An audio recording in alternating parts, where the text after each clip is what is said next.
Next example number 2 of moment.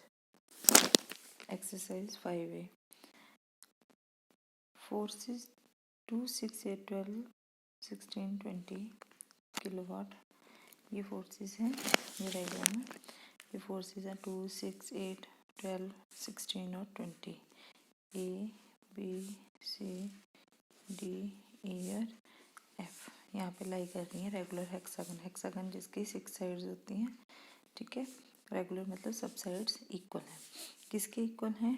2√3 के, 2√3 metre, ठीक है।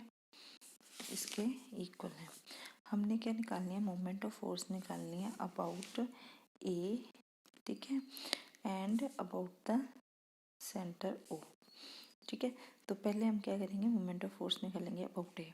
इसके लिए हमें परपेंडिकुलर निकालना होगा। मोमेंट ऑफ फोर्स का फार्मूला किसके इक्वल है? मोमेंट ऑफ फोर्स फार्मूला मैंने किसके इक्वल करवाया था? परपेंडिकुलर, मतलब जिसके भी अबाउट हम निकाल रहे हैं, ये फोर्स जा रही है, ये परपेंडिकुलर है उसके ऊपर, तो दिस परपेंडिकुलर मतलब अगर ये ओ के अबाउट हम निकाल रहे हैं मान लो, तो ओ से जो इस लाइन के ऊपर परपेंडिकुलर गिरेगा, शॉर्टेस्ट डिस्टेंस होगा, मल्टीप्लाई बाय फोर्स, मतलब F multiply perpendicular. This is formula of moment of force का। तो हमें परपेंडिकुलर चाहिए इसके लिए, तो ये परपेंडिकुलर हमने निकाल लेना। एक ड्रॉ कर लिया ए बी सी पे, और एक इधर ड्रॉ कर लिया ए एफ पे, ई एफ के, प्रोड्यूस कर दिया ना यहाँ तक, ठीक है। अब ये 90 का परपेंडिकुलर है। अब रेगुलर हेक्सागन के ये जो एंगल्स होते हैं 120 के होते हैं, ठीक है। ये जो एंगल्स हैं वो कितने के होते हैं? 120 के। तो अगर ये 120 है तो ये पूरा 180 है। अगर ये 120 है, ठीक है, तो ये कितना बच गया हमारे पास? 60, ठीक है। तो ये कितना बच गया हमारे पास? 60। तो ये डायग्राम हमारी बन गई है। ये एंगल हमारा 60 का है, क्योंकि ये कितने का होता है? 120 का। ये ए को ई से भी मिला दिया, ए को सी से भी मिला दिया, ठीक है। और ये एंगल कितने का होगा? ये कितने का है? 120 का। ये कितने का बच जाएगा? 30 का, ठीक है।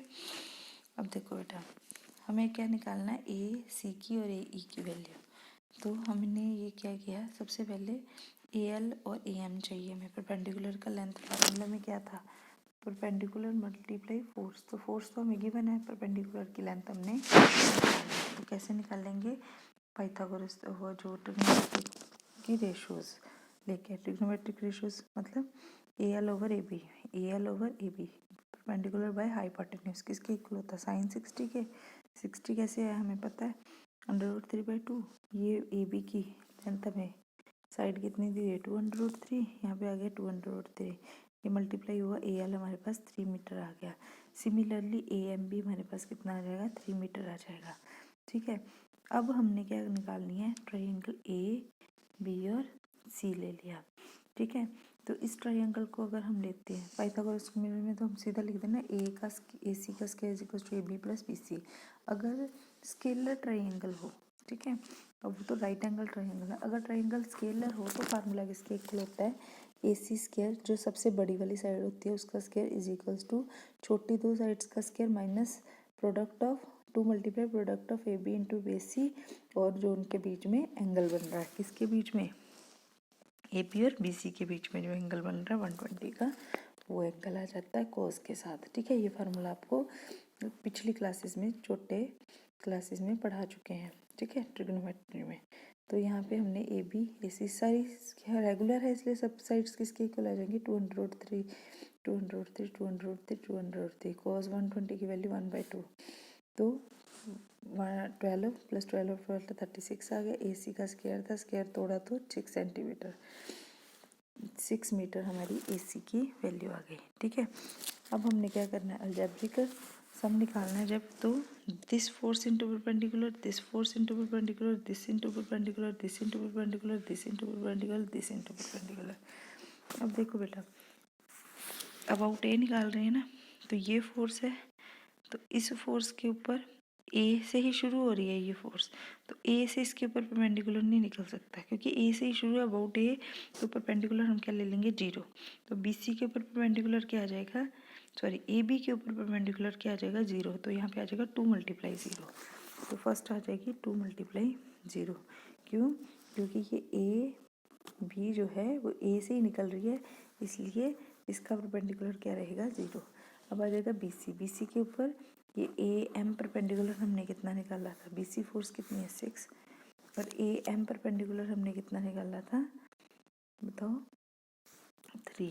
अभी निकाला ना ये पाइथागोरस थ्योरम करके, ए एम वैल्यू 3 मीटर आ गई, प्लस तीसरी फोर्स ये 90 डिग्री का एंगल है बेटा, पूरा 120 का है, ये 60 है तो ये 30 होगा, ठीक है, ये 60 है तो ये 30 होगा, ठीक है। अगर ये 30 है तो ये फिर कितना बच गया 90, ठीक है। तो दिस फोर्स के साथ ये एंगल ए से ये एंगल कितना बना रही 90 का एंगल, तो ये एंगल 90 का बन गया, दिस इनटू दिस।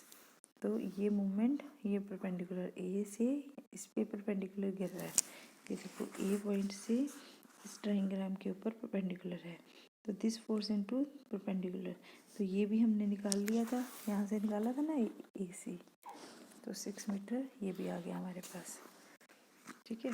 तो इस तरह से हमने 8 × ए सी आ गया, फिर 12 है, 12 के साथ ये एंगल बना रही है ए सी और ए दोनों इक्वल हैं, तो यहाँ पे भी 3 के साथ मल्टीप्लाई हो जाएगा, ठीक है। नेक्स्ट आ जाएगा ये फोर्स फिर से ए एम × 16, और ये जो एफ ए है ये भी फिर से 0 आ जाएगा, 20 × 0। तो ए एम हमारे पास 3 है, ए ई हमारे पास 6 है, ए सी भी 6 है, ये भी 3 है, फिर 0 प्लस करके 186 kg मीटर्स जो है हमारा मोमेंट ऑफ फोर्स अलजेब्रिक सम आ जाएगा अबाउट पॉइंट ए। अब हमें सेंटर निकालना है, तो सेंटर कैसे निकलेगा, देखो बेटा ये डायग्राम है हमारे पास, तो मैं अगर इस पॉइंट को मिला दूँ, सेंटर कहाँ होगा, कहीं यहाँ पे होगा सेंटर, ठीक है।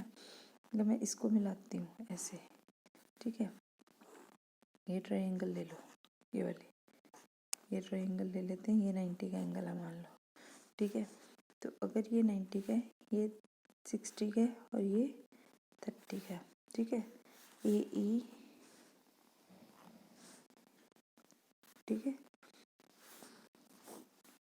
ये परपेंडिकुलर लेते हैं O E by A E, perpendicular by hypotenuse, इसके इक्वल होता है साइन, ये एंगल कितने का लिया था मैंने 30 का, ठीक है, साइन 30, ठीक है। अब 30 कैसे है वो भी मैं बता देती हूँ आपको, पर ये कितना आ जाएगा 30, साइन 30 = 1/2, ए ई इधर आके मल्टीप्लाई हो जाएगा, तो 1/2 मल्टीप्लाई ए ई कितना है 6 = 3, तो ओ ई की वैल्यू कितनी आ जाएगी 6, मतलब इस परपेंडिकुलर की जो हमने सेंटर से यहाँ पे फेंका उसकी वैल्यू क्या आ जाएगी 6। तो यहाँ से हमने सीधा परपेंडिकुलर सेंटर ऑफ हेक्सागन है, पी क्या है लेंथ ऑफ परपेंडिकुलर है, तो P = 1/2 ए ई, सीधा इन्होंने लिख दिया विच = 3। अब ओ पॉइंट से अलजेब्रिक सम जब निकालना है तो परपेंडिकुलर डिस्टेंस किसके ऊपर है, इसके ऊपर है, तो सबके साथ परपेंडिकुलर सेम होगा, सेंटर है तो परपेंडिकुलर डिस्टेंस सब साइड्स पे क्या होगा सेम होगा, सेंटर है ना, तो रेगुलर हेक्सागन है, सेंटर है तो सेंटर क्या होता है जहाँ पे सब साइड्स का रेडियस जो है सेम आएगा, परपेंडिकुलर डिस्टेंस सबके साथ भी आएगा, फोर्सेस को पी कॉमन निकाल लिया, फोर्सेस सम करके 64 आ गया, 64 × P मतलब ये 3 जो निकाला था 64 × 3 = 192 kg मीटर्स। तो this is your second example.